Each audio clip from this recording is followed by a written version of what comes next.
Alright, 2.5 infinite limits. So before we jump right into infinite limits, let's talk about graphing rational functions here. Okay, so if you have some function f of x where the leading term right here is ax to the nth power, and that is divided by bx to the mth power, okay, let's look at three scenarios here for finding horizontal asymptotes and oblique asymptotes. Okay, so number one here states if n is less than m, then the x-axis is the horizontal asymptote. So for example, if you have some function, say f of x equals 1 over x squared, the degree of the numerator would be less than the degree of the denominator. In other words, n would be less than m. Okay, for this particular example, the degree of the numerator would be 0, and the degree of the denominator would be 2. When that is the case, okay, any function that fits this criteria here, the x-axis is the horizontal asymptote. Alright? Or y, the line y equals 0. That would be the horizontal asymptote. Alright, let's look at the second case here. If n is equal to m, then the horizontal asymptote is at the line y equals a over b. So how that would look, let's say you had g of x is equal to 3x squared plus 1 all over 3x squared. Okay? So again, the degree of the numerator would be 2, and here the degree of the denominator would be 2. When those are the same, then what you do, you look at the leading coefficients. Okay, so the leading coefficients are 3 divided by 3, which is equal to 1. This would be our horizontal asymptote when this is the case. Case number 3. If n, which stands for the degree of the numerator, is greater than the degree of the denominator, then there is no horizontal asymptote. There is a slant diagonal or an oblique asymptote. Okay, those are synonymous. So if you have something like x squared plus 5x plus 7 all over x minus 1, this would be a case of when you would have a slant diagonal or an oblique asymptote, and we'll go over an example like that throughout today's lesson, so I'll show that later. So definitely make sure that you have this memorized. This should have been something that you learned in college algebra. Let's look at this first example here. Evaluate the limit using one-sided limits. Graph the function. Okay, so first of all, let's graph this function. All right, so we're looking at the function. We'll call it f of x, 1 over x minus 1 squared.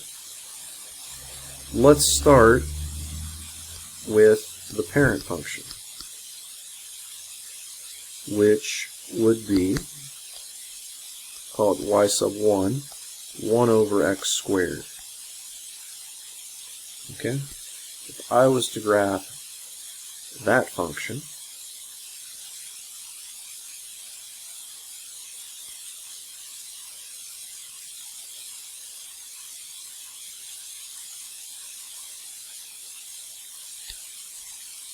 you'd have a point here at 1, 1, and negative 1, 1.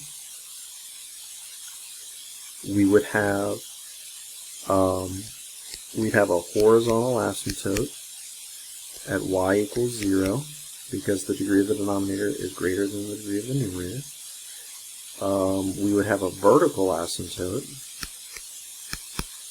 at x equals 0 because when x is 0, the domain is undefined. So there are my asymptotes. So the graph of this function looks something like this. Now, let's graph this function. If I graph this function, this x minus 1, that will shift this whole graph 1 unit to the right. So now my asymptote is there. This point here gets moved 1 point to the right. This point here gets moved 1 point to the right. And now, the graph looks like this.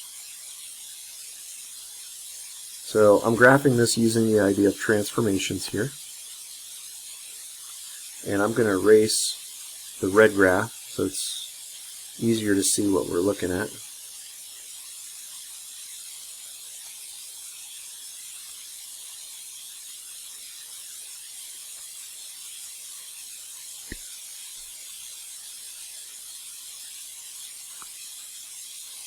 Okay. So now they want us to use one-sided limits. So let's see here. We have the limit of 1 over x minus 1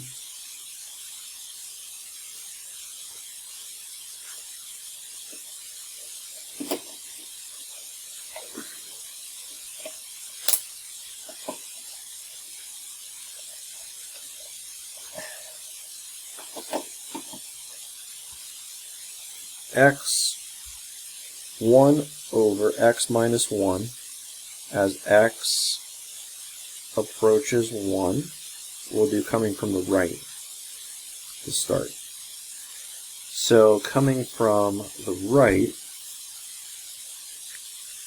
we can see that this limit is going to equal positive infinity.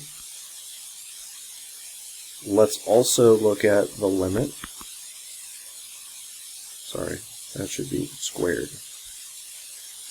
Of the limit of 1 over x minus 1 squared as x approaches 1 from the left. That should be going this way. And again, that's going to equal infinity. Because these one-sided limits are equal to each other, this limit will be equal to positive infinity. So that's part A. Let's look at part B.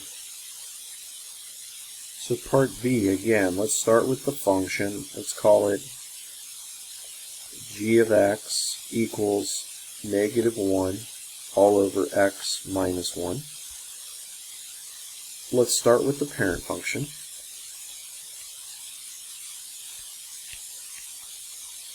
So the parent function, y sub 1, would be just 1 over x.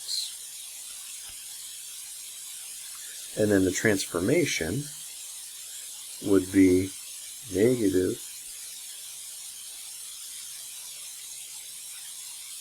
y sub 2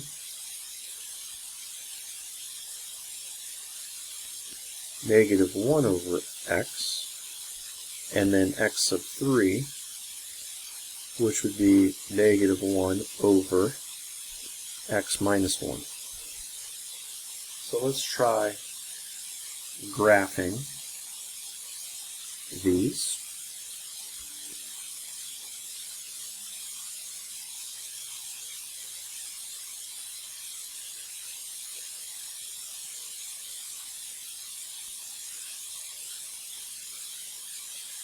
So this reciprocal function here, we should be familiar with this one. We're going to have a point at 1, 1, and negative 1, 1.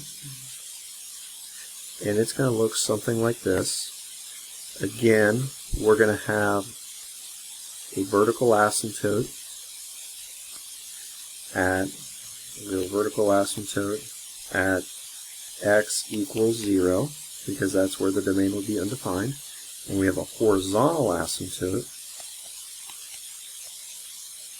at y equals 0, because the degree of the numerator is less than the degree of the denominator. Okay? Next, let's graph y sub 2, which is negative 1 over x. That's going to reflect this graph by the x-axis. So it's going to look like this now.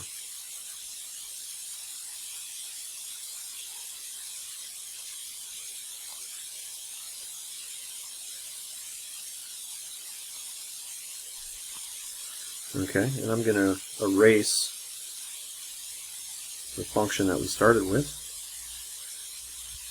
And then finally, the function that we're dealing with in the limit here, if I graph that, this x minus 1, that's going to shift this graph 1 unit to the right. So the vertical asymptote would shift 1 unit to the right. The horizontal asymptote would stay the same. This point here would shift 1 to the right. And this point here would shift 1 to the right. So now the graph is going to look like this. So if we want, we can go back and erase the darker blue graph.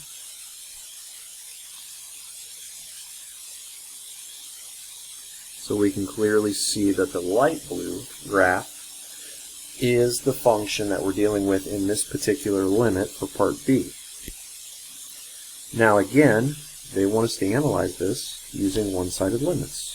So let's first look at the limit of this function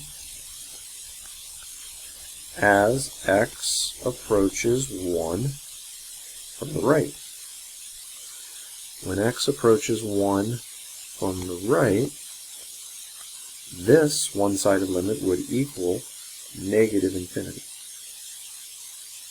Next, let's take the limit of this function as x approaches 1 from the left. This time you can see that this limit would be equal to positive infinity. Notice that the one-sided limits are not equal to each other. So this limit here in part B, we would write does not exist.